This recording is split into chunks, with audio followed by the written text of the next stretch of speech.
My 15-year-old daughter uses a wheelchair. She was resting in her bed after a long day of treatment. Her kind nurse was sitting close by, reading her a story to help her feel calm. It was a quiet evening. Then Karen from the HOA came into our house without asking. She ran into the bedroom and shouted, "No nurses in bedrooms. It looks bad and breaks the rules," my daughter said quietly. "She's just helping me. She's not hurting anyone." Karen got really mad. She walked right up to the nurse who was standing in front to protect my daughter and started hitting her hard. The nurse cried out in pain as she tried to keep my little girl safe. My daughter's scared eyes filled with tears as she watched and could not help. Karen stepped back and said with a mean smile, "Now the room looks right and follows the rules." She looked proud of herself. She did not know the strong man running through the front door toward her was my daughter's father, a Navy SEAL just home from a hard mission. Before I tell you what happened next, tell me where you are watching from.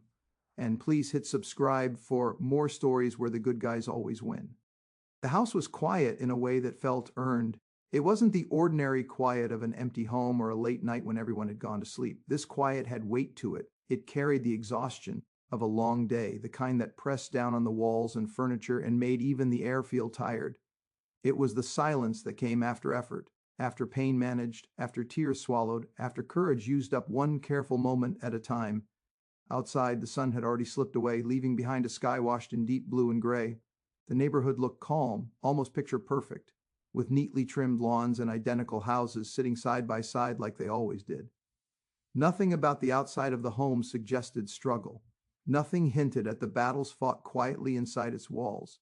In the bedroom at the end of the hall, a soft lamp glowed beside the bed. Its light was warm and low, casting gentle shadows that moved slightly as the curtain shifted with the evening breeze. The room smelled faintly of clean sheets and lavender lotion, a scent chosen carefully because it helped bring calm when everything else felt overwhelming. A 15-year-old girl rested against a stack of pillows, her body tired in a way most people her age would never understand. Her wheelchair sat close by, parked carefully where it always was, within reach but not in the way. The day had been long. Appointments, treatments, waiting rooms, quiet bravery. Every part of her felt worn, but she was trying to hold on to the small peace she had now. Beside her bed sat the nurse. She was calm, unhurried, and kind, in the way that only comes from people who truly care about what they do. She held a book open in her hands, reading slowly, her voice gentle and steady. She didn't rush the words. She knew the story wasn't just about the plot. It was about the rhythm, the safety of knowing what came next, the comfort of being looked after. The girl listened quietly, her eyes half closed. Every so often she shifted slightly or smiled faintly at a familiar part of the story. The nurse noticed every movement, every breath, adjusting her tone just enough to match the girl's mood. This room was not about rules. It was not about appearances. It was about survival, healing, and dignity. In the hallway, the girl's mother stood for a moment, watching through the partially open door. She didn't want to interrupt. Seeing her daughter calm, even briefly, felt like a gift. She let out a slow breath, grateful for the nurse, grateful for this moment, grateful for the quiet. No one expected it to end. The sound came suddenly, not a knock, not a doorbell. A loud, sharp noise echoed from the front of the house, the unmistakable sound of the front door being thrown open with force. The quiet shattered instantly. The girl's eyes flew open. The nurse stopped reading mid-sentence. The calm in the room cracked like thin glass. Heavy footsteps followed, fast and purposeful, striking the floor hard as they moved through the house. The sound grew louder with every second, echoing down the hallway, carrying anger and urgency with it. Whoever it was didn't hesitate. They didn't pause to announce themselves. They moved as if they owned the space, as if permission didn't matter. The girl's heart began to race. Her breathing changed, quick and shallow, and the nurse noticed immediately. She placed the book down gently and leaned closer, her voice low and reassuring. "It's okay," she said softly. "You're safe. I'm right here." But the footsteps kept coming. Each step felt closer, heavier, more intense. The sound filled the house, replacing the peace that had been there just moments before. The mother's voice could be heard faintly from somewhere down the hall, confused, alarmed, but it was drowned out by the advancing noise. The girl's hands trembled slightly as she clutched the edge of the blanket. Fear crept in, cold and unwelcome. She didn't know who it was or why they were here, only that the calm she depended on had been ripped away without warning. The nurse stood slowly, positioning herself closer to the bed. Not in panic, but with quiet determination. Her body language changed subtly, the way it did when instinct took over. She wasn't thinking about rules or policies or anything else. She was thinking about the child behind her. The footsteps stopped just outside the bedroom door. For half a second, everything went still. Then the door handle turned. The nurse straightened, placing herself fully between the bed and the door. The girl looked up at her, fear shining in her eyes, searching for reassurance. And somewhere far beyond the walls of the house, unknown to everyone in that room, another sound had just begun. The sound of a car pulling into the driveway, the sound of a man stepping out, tired but alert, the sound of someone who had just come home. No one inside knew it yet, but the night had changed, and nothing would be quiet again for a long time. The nurse sat beside the bed as if she had always belonged there. Her chair was angled just enough so she could see the girl's face clearly without hovering. Years of experience had taught her how important small details were, how tone, posture, and pacing could either ease fear or make it worse. Tonight, she chose calm in every possible way. Her voice was steady and warm as she read, each word delivered gently, like it had been, placed instead of spoken. She didn't rush the sentences. She paused where the story allowed space to breathe. When she turned the page, she did it slowly, carefully, making sure the sound of the paper was soft and unstartling. The book itself wasn't special. It was well worn, its corners slightly bent, the spine cracked from being read many times before. But the story inside it was familiar, and familiarity mattered. Familiar stories didn't surprise you. They didn't demand energy you didn't have. They simply carried you along when your body was too tired to move on its own. The girl lay against her pillows, her head supported just right so her neck wouldn't ache later. Her wheelchair sat nearby, positioned neatly where it always was, close enough to reach, far enough not to feel like a reminder. She had learned over time how to exist between needing it and not wanting to think about it. Her body felt heavy, the kind of heavy that came after a day filled with effort most people never saw. Treatments, tests, waiting rooms, the constant demand to be brave and patient and strong, all of it had drained her, leaving behind a deep bone-level exhaustion. But here, in this room, she felt something close to peace. The lamp on the nightstand cast a soft yellow glow that didn't hurt her eyes. The blanket tucked around her legs was warm but not too heavy. The nurse's voice wrapped around her like a shield, steady enough to lean on. Every so often the girl's lips curved into a faint smile at a familiar line in the story. Sometimes her eyes drifted closed, not fully asleep, just resting. The nurse noticed these moments and adjusted instinctively, lowering her voice slightly, slowing the pace even more. She wasn't just reading, she was listening. She listened to the girl's breathing, to the subtle shifts in her posture, to the way her fingers tightened or relaxed against the blank. These small signs told her everything she needed to know: when to continue, when to pause, when to check in softly. In the hallway, the girl's mother stood quietly, leaning against the wall just outside the door. She hadn't meant to stop there, but she always did. Watching her daughter like this, calm, cared for, felt rare and precious. It was hard to walk away from moments like these. The mother's eyes moved between the nurse and her child, taking in the scene like she wanted to memorize it. The nurse's calm presence, the rise and fall of her daughter's chest, the room that, for once, felt like a place of rest instead of recovery. He thought about the day they'd had, the early morning drive, the waiting, the quiet bravery her daughter showed without complaint. She thought about how unfair it all was, how no parent ever expects to learn so much medical language or count time in appointments instead of school events. And yet, here they were, still standing, still moving forward. This room wasn't about rules. It wasn't about what things looked like from the outside. It wasn't about appearances or opinions or order. It was about healing, about getting through one more hard day, about finding peace wherever it could exist. The nurse reached the end of a chapter and paused. She looked down at the girl and smiled gently. "Do you want me to keep going?" she asked softly, "or would you like to rest?" The girl opened her eyes just a little more and nodded. "Keep going," she whispered. The nurse smiled again and turned the page. The story continued, steady and calm, filling the space between the walls. Outside the room, the house remained quiet. The evening seemed to stretch gently forward, promising nothing more demanding than rest. No one in the room was thinking about rules. No one was thinking about authority. No one was expecting interruption. Then the bedroom door flew open without permission. The sudden noise tore through the calm like a shock of cold air. The girl flinched. her heart leaping painfully in her chest. The nurse's voice cut off instantly as she looked up, her body already shifting into motion. The peaceful room was no longer just a room, something had entered it, and everything changed. Karen from the HOA entered the room as if the house belonged to her. She didn't knock, she didn't pause, she didn't ask a single question. The bedroom door swung open hard enough to hit the wall, the sudden sound slicing straight through the calm that had filled the room only moments before. The peaceful glow of the lamp seemed too fragile now, like it might shatter under the weight of the presence that had just forced its way inside. Karen stood in the doorway, arms crossed tightly over her chest, her face already twisted into a look of sharp disapproval. Her eyes scanned the room quickly, critically, as though she were inspecting a violation instead of standing in a child's bedroom. "No nurses in bedrooms," she shouted, her voice loud and harsh, completely out of place. "It looks bad. It breaks the rules." Her words hit the room like thrown objects. The girl flinched, her body stiffening against the pillows. Her heart pounded in her ears as she tried to process what was happening. Just seconds ago, she had been listening to a story, safe and calm. Now fear rushed in, fast and overwhelming. The nurse stood up immediately. She moved without hesitation, setting the book aside and stepping closer to the bed. Her body angled instinctively, placing herself between Karen and the girl, not aggressively, not dramatically, but firmly. It was the kind of movement that came from training and instinct, not anger. "Ma'am," the nurse said calmly, keeping her voice steady. "This is a private home. Please lower your voice." Karen ignored her compel.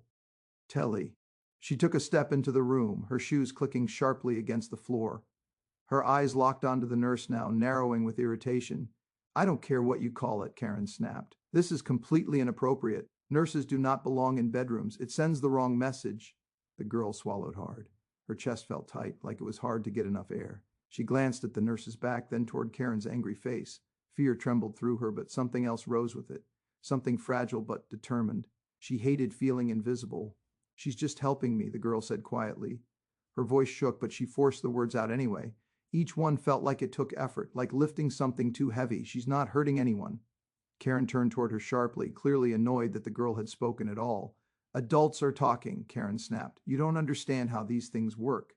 The girl shrank slightly at the tone, tears burning behind her eyes.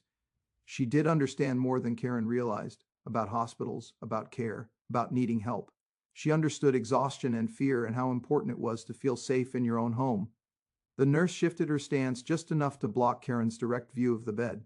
"She's allowed to speak," the nurse said, her voice calm but firm now. "And I am here as part of her medical care.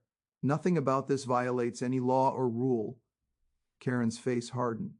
She stepped closer, invading the nurse's personal space, her posture rigid with anger. "I don't need a lecture," she said sharply. "I know the HOA rules and this looks wrong. People notice these things." The nurse did not move. Back. Instead, she straightened slightly, grounding herself. She had stood in much harder places than this. Hospital rooms, filled with fear, emergency situations that demanded calm under pressure. She wasn't intimidated by loud voices or false authority. "What looks wrong," the nurse replied evenly, "is someone entering a child's bedroom without permission and yelling at her." Karen scoffed. "I have a responsibility to maintain standards," she said. "If we let things like this slide, the whole neighborhood suffers." The girl felt tears slip free despite her efforts to hold them back. Her hands trembled under the blanket, frustration and fear mixing together. She wanted to disappear. She wanted the room to go back to how it was. Her mother's voice could be heard faintly from the hallway now, confused and alarmed, calling out Karen's name and demanding to know what she was doing. But Karen didn't turn around. She didn't acknowledge it. Her attention was locked on the nurse. "You need to leave," Karen said coldly. "Right now."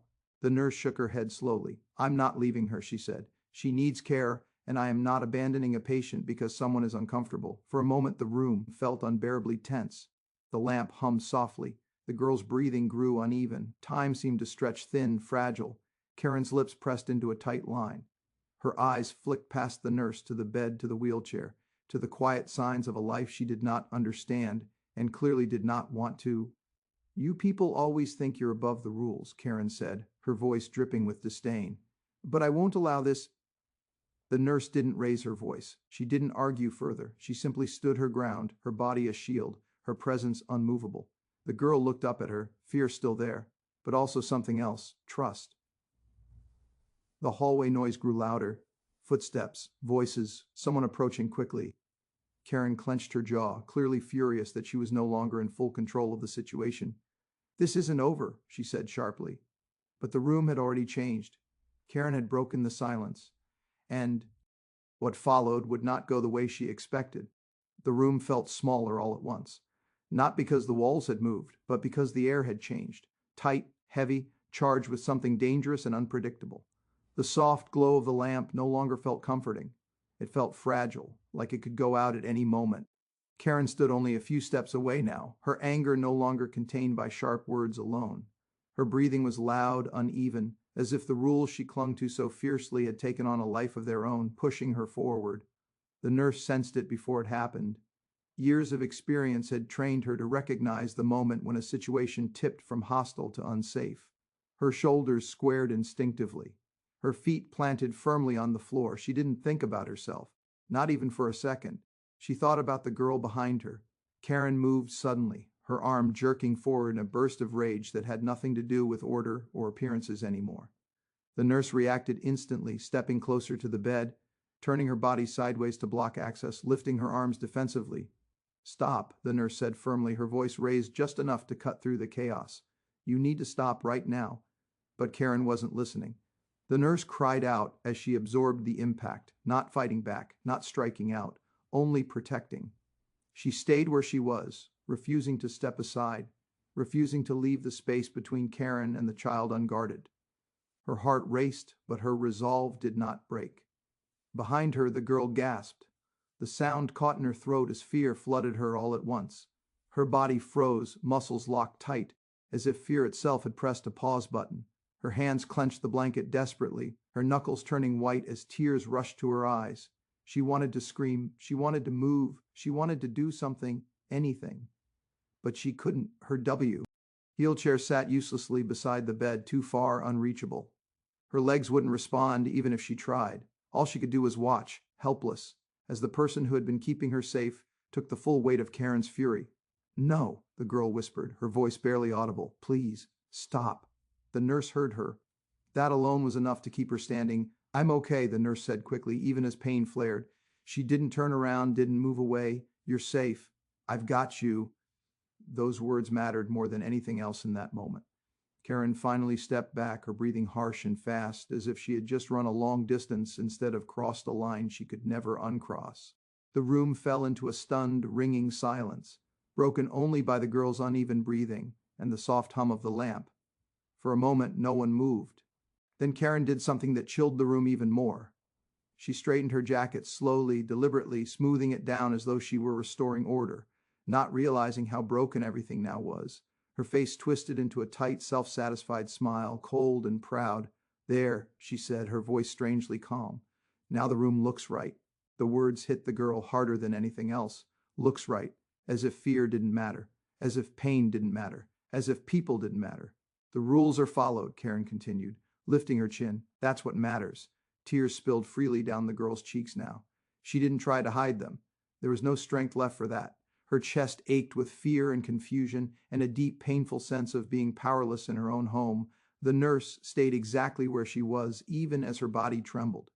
She took a slow breath, grounding herself, refusing to let Karen see anything but calm resistance. "You're done here," the nurse said quietly. "You need to leave." Karen laughed once, sharp and humorless. "Don't tell me what I need to do." But the sound of voices in the hallway was growing louder now. Footsteps pounded against the floor, fast, urgent, filled with alarm. The girl's mother's voice rose, frantic, calling out, demanding to know what had happened. Karen didn't seem to notice. She was too busy feeling victorious. She turned slightly, preparing to walk away, convinced she had restored order, convinced she had enforced her authority. She didn't look back at the girl. She didn't check on the nurse. She didn't care. She had rules, and in her mind, rules were everything. What Karen didn't hear, what she didn't sense through her self-satisfaction, was the sound of something else entirely, running footsteps, not rushed in panic, but powerful and controlled footsteps that carried urgency, discipline, and purpose. Footsteps closing the distance fast. She didn't know that the man entering the house at that very moment had crossed far harsher lines than an HOA rulebook. She didn't know that he had faced danger without hesitation. She didn't know that he had just come home, and she didn't know that the fear in that bedroom was about to meet something far stronger, because courage had already been there all along, standing quietly in front of a frightened girl. And now it was no longer alone. The sound came from the front of the house first, not shouting, not chaos. A single powerful noise. The front door opening fast, hard, with purpose. It echoed through the hallway like a signal. Karen didn't hear it at first. She was still standing in the bedroom, her shoulders squared, her expression set in that familiar look of self-satisfaction. In her mind, the situation was over. Order had been restored. The rules had spoken. Behind her, the nurse remained still, every muscle tense, every breath measured. She could hear the approaching footsteps now, fast, deliberate, heavy with urgency. They weren't panicked. They weren't careless. They were controlled. The girl heard them too, her tear-blurred eyes lifted from the blanket. Something changed in the air, something subtle but undeniable. The fear that had wrapped tightly around her chest loosened just a fraction, not because she understood what was happening, but because her instincts told her help was coming. The footsteps closed the distance rapidly. Down the hallway, past the living room, straight toward the bedroom, Karen finally turned, irritation flashing across her face. "I told you," she began, ready to scold whoever had dared to interrupt her authority. She never finished the sentence. A tall man filled the doorway. He stood there for half a second, completely still, framed by the hallway light. He wore a simple uniform, travel-worn, the kind that spoke of long days and longer nights. His posture was straight, his presence unmistakable. He didn't need to raise his voice. He didn't need to move fast. He took in the entire room in one controlled sweep. His daughter, small in the bed, tears on her cheeks, fear still clinging to her like a shadow. The nurse, standing protectively in front of her, clearly shaken but unbroken. Karen, too close, too proud, standing where she never should have been. His jaw tightened. For years, this man had been trained to assess danger in seconds, to read rooms where lives were at stake, to act without hesitation when lines were crossed. This was no different. Except this time, it was his home, and that was his child. The room seemed to shrink around him, not because he moved forward, but because his presence filled every corner of it. The air felt heavier, charged with a kind of quiet authority that couldn't be argued with or ignored. His voice, when he finally spoke, was calm, dead calm. "Step away from my child." The words weren't loud. They didn't need to be. They landed with absolute certainty. Karen froze. The color drained from her face as reality finally caught up with her. She had expected anger, maybe shouting, maybe threats. What she hadn't expected was this level of control, this complete absence of fear or doubt. She stammered, trying to recover. "Sir, you need to understand, this is an HOA matter. There were violations." He took one step forward, just one. Karen stopped talking. "You entered my home," he said evenly, his eyes never leaving hers. "You entered my daughter's bedroom without permission. You yelled at her. You harmed someone protecting her." Each sentence was spoken clearly, deliberately, as if he were listing facts rather than accusations. "That ends now." Karen's mouth opened, then closed again. Her authority, the rules she clung to so tightly, felt suddenly small, fragile, meaningless. This wasn't a meeting. This wasn't paperwork. This was a father. The girl's breath hitched as she recognized him fully now. "Dad," she whispered, the word trembling but full of relief. He turned instantly. The hardness in his expression softened the moment his eyes met hers. He crossed the remaining distance to the bed and knelt beside her, careful, gentle, as though the room held something sacred. "I'm here," he said quietly. "You're safe." She nodded, fresh tears spilling, but these were different now. These were tears of release, of fear finally allowed to drain away. He brushed his thumb carefully across her hand, grounding her, steady and familiar. Behind him, the nurse let out a breath she hadn't realized she'd been holding. He stood again, slowly, deliberately, placing himself between Karen and the bed without even looking back at her. "You," he said, addressing Karen again, his tone unchanged, "will leave this room. You will leave this house. And you will not return." Karen swallowed hard. "You can't just—" "I can," he replied calmly, "and I will." Voices filled the hallway now. His wife, neighbors, someone already on the phone with authorities. The situation had grown beyond Karen's control, and she knew it. For the first time since she had entered that house, she looked uncertain. "This isn't over," she muttered weakly. He met her gaze without flinching. "It is for you," he said. Karen stepped back, then another step, retreating toward the door. Her confidence had evaporated, replaced by something close to fear. She turned and left the room without another word. The house felt different the moment she was gone. The tension didn't vanish instantly, but it began to ease like a storm finally moving away. The father turned back to the nurse, his expression serious, respectful. "Thank you," he said simply, "for protecting my daughter." The nurse nodded, emotion tightening her throat. "I would do it again," she said quietly. He nodded once, understanding exactly what that meant. The girl watched them both, her breathing finally slowing, her body no longer locked in fear. She wasn't thinking about rules anymore. She wasn't thinking about Karen. She was thinking about the fact that her father was home, and for the first time that night she felt truly safe. The rules had meant everything to Karen, but love had just reminded her how small rules really were. The house did not fall silent immediately after Karen left. Silence takes time after something like that. It doesn't rush in. It waits at the edges, cautious, as if making sure the danger is truly gone before returning. Voices filled the hallway, controlled, urgent, overlapping. Phones were out, doors open and closed. The mother stood close to her husband now, one hand on his arm, the other pressed to her chest, as she tried to steady her breathing. Her eyes kept drifting back, to the bedroom, to their daughter, as if looking away for even a second might undo the fragile sense of safety that had just been restored. The father stayed near the bed. He didn't crowd his daughter, didn't overwhelm her with questions or movement. He simply remained where she could see him, where she could reach him if she needed to. His presence was solid and grounding, like an anchor dropped firmly into place. "You're okay," he said quietly, more reassurance than statement. "I've got you." The girl nodded slowly. Her body still trembled with leftover fear, adrenaline slowly draining away. She wiped at her cheeks, embarrassed by the tears, but her father gently shook his head. "Don't," he said softly. "You don't have to be strong right now." That permission mattered more than he knew. In the corner of the room, the nurse sat carefully on a chair, someone gently checking on her, offering water, speaking in calm, professional tones. She insisted she was fine, though her voice wavered slightly. What mattered to her wasn't herself, it was the girl. Her eyes kept returning to the bed, checking again and again to make sure the child was safe. When the authorities arrived, they did so quietly. There were no flashing lights filling the windows, no raised voices, no chaos. Just calm, measured professionalism. They spoke to everyone separately, listening carefully, taking notes, asking clear questions without judgment. The nurse explained what had happened, her words steady despite everything. The mother described the shock of seeing someone enter her home uninvited. The girl spoke last, her voice small but clear, her father beside her, his hand resting reassuringly on the mattress. "She scared me," the girl said simply. "She wasn't supposed to be there. That was enough." Rules, policies, and HOA authority dissolved under the weight of reality. An HOA badge did not grant the to enter a private home.